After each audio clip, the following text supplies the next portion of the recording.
मित्रांनो, आज आपण प्रकरण क्रमांक 3 त्रिकोण या प्रकरणाला सुरुवात करणार आहोत। या प्रकरणामध्ये त्रिकोणाच्या संदर्भातले काही गुणधर्म आपल्याला काय करायचे आहेत, पाहायचे आहेत। लक्षात घ्या, भूमितीमध्ये गुणधर्म समजून घेणे आणि त्या गुणधर्मांचा उपयोग करून दुसरे गुणधर्म सिद्ध करणे ही बाब अत्यंत महत्त्वाची आहे। पहिला गुणधर्म आपल्याला बघायचा आहे तो आहे बाह्यकोनाच्या संदर्भात। बाह्यकोन म्हणजे काय? तर त्रिकोणाचा बाह्यकोन म्हणजे त्रिकोणाच्या कोणत्याही कोणाशी रेषीय जोडी तयार करणारा कोन। बघा जरा फळ्यावर, त्रिकोणाचा बाह्यकोन त्रिकोणाच्या कोणत्याही कोणाशी रेषीय जोडी तयार करणाऱ्या कोणाला त्रिकोणाचा बाह्यकोन असे म्हणतात। आता समजा त्रिकोण एबीसी आहे, ही बाजू बीसी आहे, तर ही बाजू बीसी मी पुढे काय केली, वाढवली। बीसी वाढवल्यामुळे काय झालं, तर हा जो कोन एसीबी आहे, एसीबी त्याच्याशी हा कोन एसीडी आहे, तो काय करतोय, रेषीय जोडी तयार करतोय आणि म्हणून कोन एसीडी हा त्रिकोण एबीसीचा बाह्यकोन झाला। हा एक बाह्यकोन झाला। आता हा जर बाह्यकोन असेल, हा झाला त्याचा लगतचा आंतरकोन। या कोनाला म्हटलं जातं या बाह्यकोनाच्या संदर्भात दूरस्थ आंतरकोन। त्याप्रमाणे हा जो कोन आहे, कोण कोणता, एबीसी, हा सुद्धा कोन एसीडीच्या संदर्भात काय आहे, दूरस्थ आंतरकोन आहे। आता त्रिकोणाला किती बाह्यकोन काढता येतील ते आपण बघूया।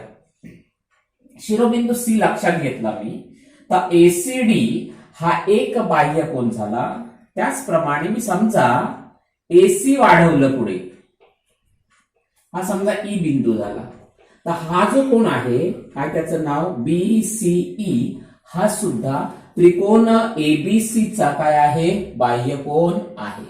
पुन्हा या बाह्यकोनाच्या संदर्भात कोन ए आणि कोन बी हे सुद्धा दूरस्थ म्हणजे लांबचे दूरस्थ आंतरकोन झाले।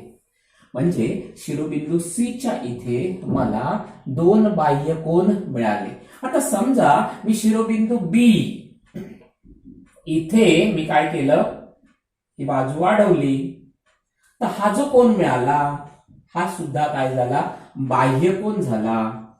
कुणाचा, त्रिकोण एबीसीचा। त्याच्यानंतर समजा मी एबी वाढवलं, हा जो कोन आहे, कोण कोणता, सी बी जी, हा सुद्धा त्रिकोण एबीसीचा काय झाला, बाह्यकोन झाला। शिरोबिंदू सी च्या इथे दोन बाह्यकोन मिळाले, शिरोबिंदू बी च्या इथे दोन बाह्यकोन मिळाले। आता मी शिरोबिंदू ए च्या इथे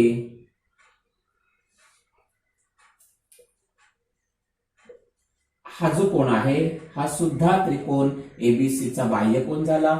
त्याचप्रमाणे मी समजा एबी वाढवली, तर हा जो कोन मिळाला काय त्याचं नाव आय ए सी, हा सुद्धा त्रिकोणाचा काय आहे, बाह्यकोन आहे। एकंदरीतच प्रत्येक त्रिकोणाला एकूण 6 बाह्यकोन काय करता येतात, काढता येतात।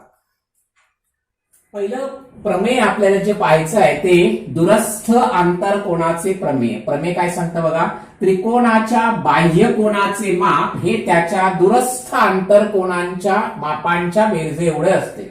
आता लक्षात घ्या, हा एक त्रिकोण एबीसी दिलेला आहे पक्ष। त्रिकोण एबीसी मध्ये कोन एसीडी हा काय आहे, बाह्यकोन आहे। तर मला काय सिद्ध करायचंय, हा जो बाह्यकोन आहे एसीडी त्याचं माप पुन्हा एवढं असेल, दूरस्थ आंतरकोनांच्या मापांच्या बेरजे एवढं। म्हणजे काय, मापकोन एसीडी बरोबर मापकोन बीएसी अधिक मापकोन एबीसी, हे मला काय करायचं आहे, सिद्ध करायचं आहे। लक्षात घ्या, आतापर्यंत जे गुणधर्म आपण शिकलेलो आहोत त्या गुणधर्मांचा उपयोग करून मला हे काय करायचं आहे, सिद्ध करायचं आहे।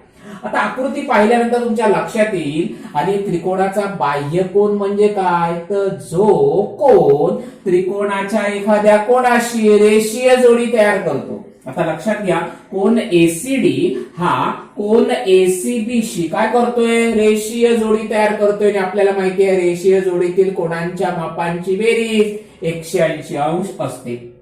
मी पहिलं विधान लिहिलं, माप कोन एसीबी अधिक माप कोन एसीडी बरोबर 180 अंश. का काय कारण याचं कारण आहे रेषीय जोडीतील कोन. हे माझं पहिलं विधान झालं. आता मला सांगा हा जो त्रिकोण आहे त्या त्रिकोणाच्या 3 कोणांच्या मापांची बेरीज आपण प्रकरण क्रमांक 2 मध्ये पाहिलं. काय त्रिकोणाच्या 3 कोणांच्या मापांची बेरीज 180 अंश असते. मग माझं विधान 2 काय झालं बघा. त्रिकोण एबीसी मध्ये मला काय मिळालं माप कोन बीएसी अधिक माप कोन एबीसी अधिक माप कोन एसीबी बरोबर 180 अंश. काय कारण लिहिणार याला त्रिकोणाच्या 3 कोणांच्या मापांची बेरीज 180 अंश असते. आता विधान 1 बघा.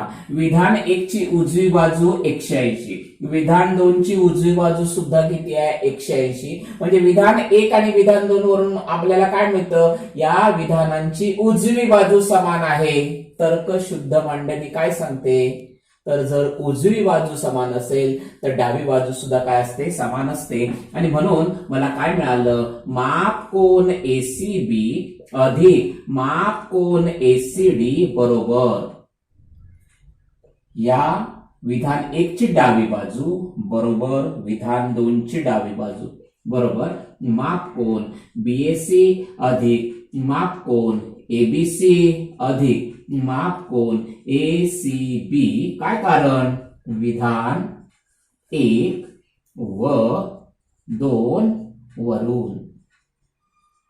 आता विधान बघा. या विधानामध्ये माप कोन एसीबी आहे, इकडे सुद्धा माप कोन एसीबी आहे. दोन्ही बाजूतून माप कोन एसीबी काय केलं मी वजा केलं. काय मिळालं मला माप कोन एसीडी बरोबर माप कोन बीएसी अधिक माप कोन एबीसी. म्हणजेच मी काय सिद्ध केलं बाह्य कोनाचं माप हा कोण आहे एसीडी याचं माप. पुन्हा एवढं येतं दूरस्थ अंतरकोन. दूरस्थ अंतरकोन कोणता आहे बघा कोन बीएसी हा कोन ए आणि हा कोन बी त्याचं नाव काय आहे ए बी सी. अशा प्रकारे आपण दूरस्थ आंतरकोनाचं प्रमेय काय केलं सिद्ध केलं. आता लक्षात घ्या याच गुणधर्मावर आधारित एक आणखीन प्रमेय आहे ते आहे बाह्य कोनाचं प्रमेय. आता लक्षात घ्या एसीडीचं माप जर या दोघांच्या बेरीज एवढं असेल तर निश्चितच एसीडीचं माप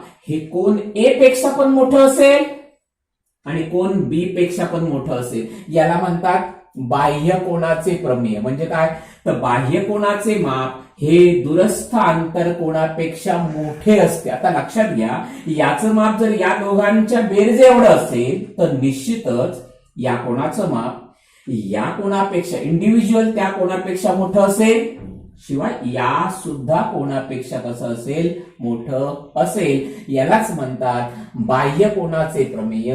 बाह्य कोनाचे माप हे दूरस्थ आंतरकोनाच्या मापापेक्षा कसं असतं मोठं असतं.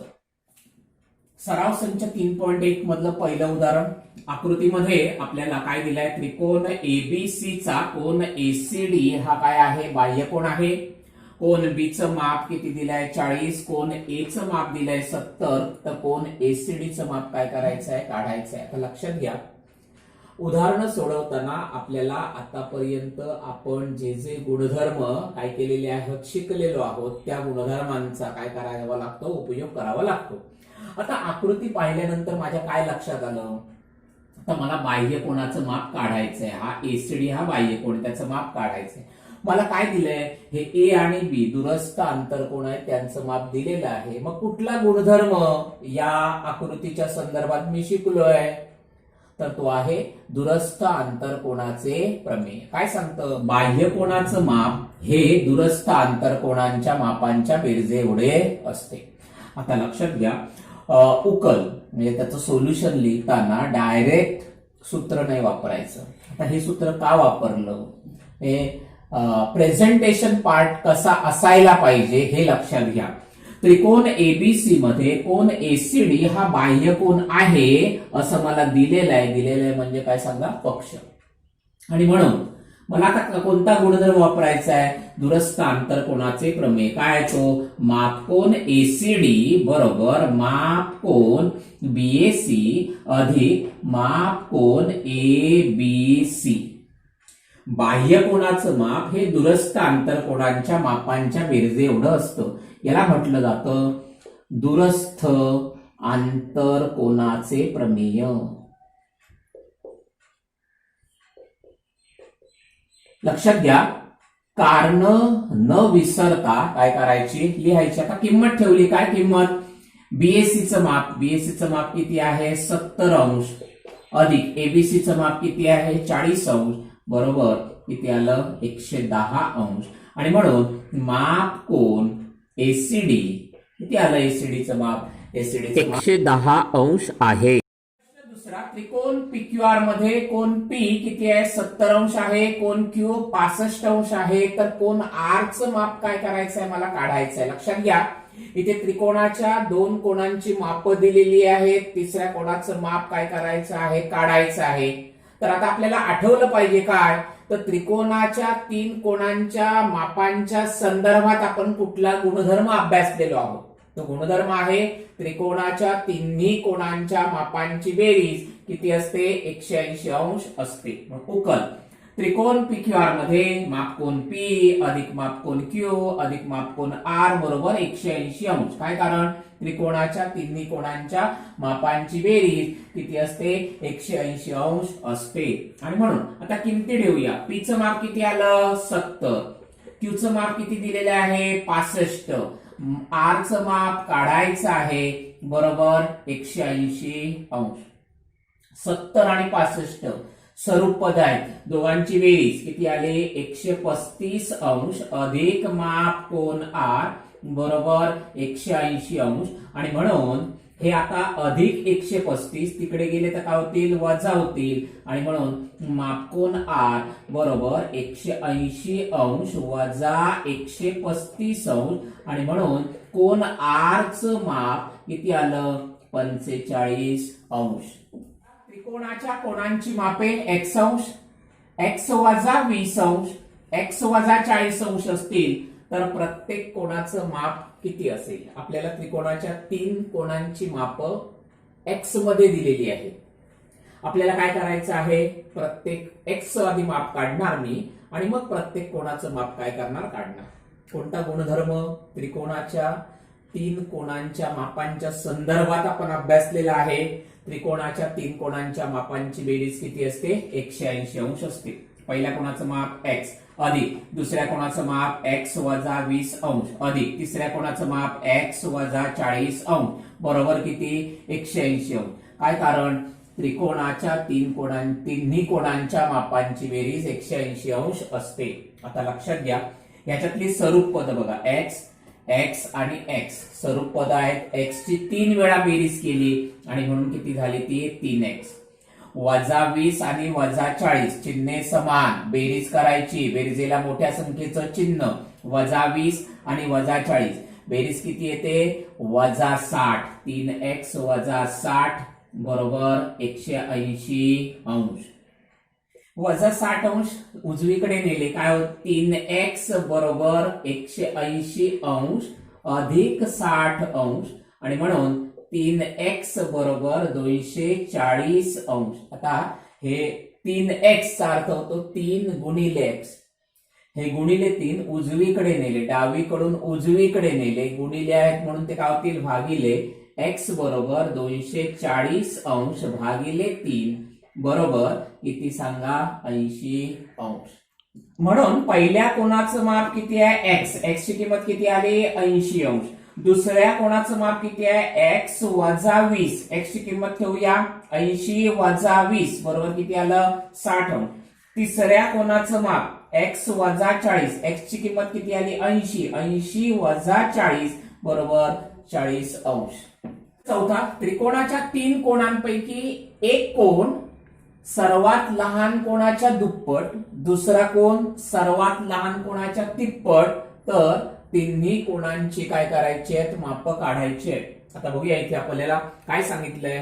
सर्वात लहान कोणाच्या मापाशी इतर दोन कोणांच्या मापांची काय केलेली आहे, तुलना केलेली आहे. ज्याच्याशी तुलना केलेली असते ते एक्स म्हणायचं. इथे काय कशाशी तुलना केलेली आहे, सर्वात लहान कोणाची. म्हणून त्रिकोणाच्या सर्वात लहान कोणाचं माप मी किती मांडलं, एक्स मांडलं.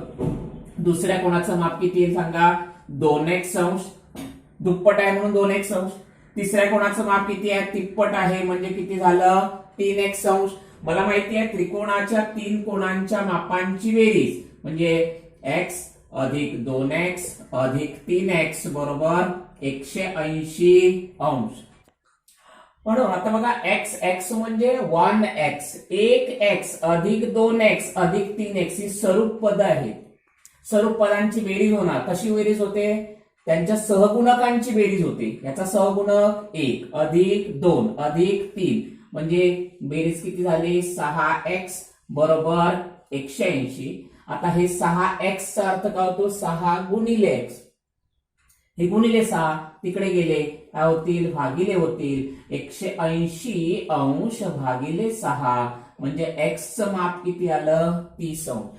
म्हणजे सर्वात लहान कोणाचं माप किती आलं, 30 अंश. म्हणून सर्वात लहान कोणाचं माप किती आहे, x, त्याची किंमत किती आली, 30 अंश. दुसरा कोण किती आहे, 2x, म्हणून दुसऱ्या कोणाचं माप 2x अंश बरोबर 2 गुणिले x ची किंमत ठेवली किती आली, 30. 2 गुणिले 30 किती आली, 60 अंश. आणि तिसऱ्या कोणाचे माप किती आहे, 3x अंश. x ची किंमत पुन्हा ठेवली 30 अंश. 3 गुणिले 30 बरोबर 90 अंश. प्रश्न 5, आकृतीत दिलेल्या कोणांच्या मापांवरून एक्स वाय झेड च्या किमती काढा. तर लक्षात घ्या इथे त्रिकोण दिलाय NEM. TEN हा त्याचा बाह्य कोण आहे ज्याचं माप 100 आहे. EMR हा दुसरा बाह्य कोण आहे ज्याचं माप किती आहे, 140 अंश आहे. याचं माप x आहे, हे y आहे आणि z आहे. एक्स वाय झेड च्या मला किमती काढायच्या आहे. आता पहिलं मी हे जर बघितलं TEN आणि NEM. आता हे दोन जर कोण पाहिलेत तुम्ही, लक्षात घ्या हे दोन कोण जोडले की सरळ रेषा तयार होते. म्हणजे हे रेषीय जोडीतील कोण आहेत. कोण TN व कोण NEM हे रेषीय जोडीतील कोण आहेत. रेषीय जोडीतील कोणांच्या मापांची बेरीज 180 म्हणजे ते पूरक असतात. म्हणून कोण TN अधिक कोण NEM ची बेरीज किती आली, 180. TN चं माप किती आहे बघा, 100 अधिक NEM चं माप किती आहे, y बरोबर 180 अंश. आता तुम्हाला माहिती आहे हे 100 तिकडे गेले डावीकडून उजवीकडे, तर काय होईल, 180 अंश वजा 100 अंश. म्हणून मला y ची किंमत मिळाली किती मिळाली सांगा, 80 अंश.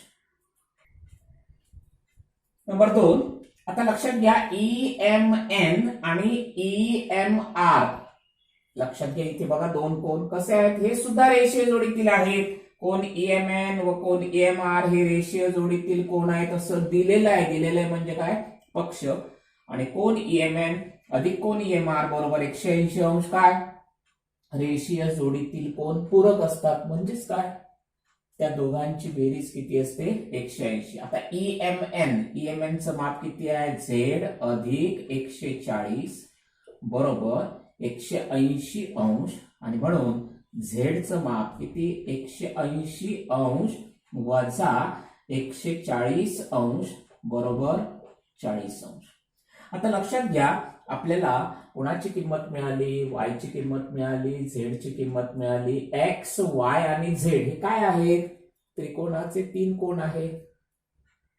आपल्याला गुणधर्म माहिती आहे काय, x अधिक y अधिक z बरोबर 180 अंश. काय कारण, त्रिकोणाच्या तिन्ही कोणांच्या मापांची बेरीज 180 अंश असते. आता x चं माप माहित नाही, y चं माप किती आलं, 80 अंश. z चं माप किती आहे, 40 अंश बरोबर किती, 180 अंश. म्हणून x बरोबर आता 80 आणि 40 बेरीज किती आली, 120. 180 मधून 120 काय केले, वजा केले. आणि म्हणून x चं माप किती आलं, 60 अंश. एक्सचं माप किती आलं 60 अंश, वायचं माप किती आलं 80 अंश आणि झेडचं माप किती आलं 40 अंश.